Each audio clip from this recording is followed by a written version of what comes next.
qui font le bac. Alors, la leçon portant sur la décolonisation au Proche-Orient s'inscrit dans le contexte de la décolonisation et surtout avec la création de l'État d'Israël. Et cette création de l'État d'Israël-là, en 1948, avait suscité d'énormes problèmes entre l'État hébreu, représenté par Israël, et l'État palestinien, représenté par les musulmans. Pourquoi? Parce que la Palestine a été longtemps considérée comme la terre promise par l'État hébreu, c'est-à-dire les Juifs, et comme également une terre conquise par les musulmans depuis le 7e siècle. Alors, ce lien-là est le lien également de rencontre de trois religions révélées, le judaïsme, le christianisme et l'islam.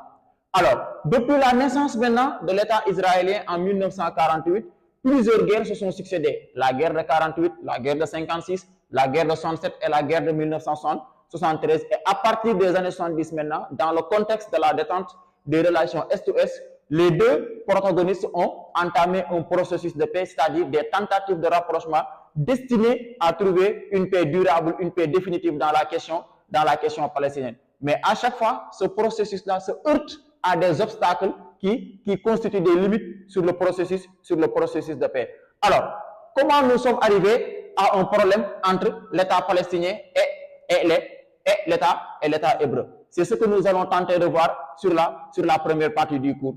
Je vous explique. Alors, premièrement, l'historique du problème israélo-arabe. Il faut savoir que quand on parle de l'historique du problème israélo-arabe, on fait toujours référence au quoi? On fait toujours référence au processus de création de l'État d'Israël. Au processus de création de l'État d'Israël. Et le processus de la création de l'État d'Israël est entamé à la fin du 19e siècle, jusqu'en 1948, précisément le 14 mai 1948, date à laquelle David Ben Gurion va proclamer la naissance officielle de l'État hébreu. Alors, l'historique du problème israélo-arabe va se faire sur deux axes. Premièrement,